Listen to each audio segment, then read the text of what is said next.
आप मुआब को डिस्पर्स करने के लिए आपके पास और ज़्यादा तरीके हैं, आपके पास वाटर कैनन मशीनें हैं, आपके पास शेलिंग है। अभी मैंने कल उसमें पब्लिक काउंट्स में ये बात की है, 1,67,000 इन्होंने एक्सपायरी शेल ज़ाया किया है और ज़ाया हमारे ऊपर हुआ है। और किधर गया है वो जो डिस्पोज ऑफ हुआ है पाकिस्तान तहरीक इंसाफ के वर्कर्स पे हुआ है। तो मैं ये समझता हूँ कि कोई कत्ल, एक कत्ल हो तो पूरी इंसानियत का कत्ल है।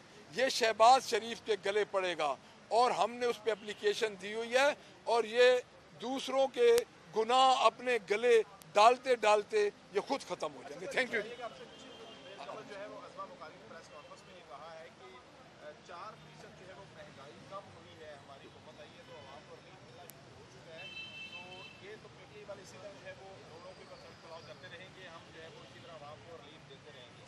मैं उनकी बात को ज़्यादा संजीदा नहीं लेता।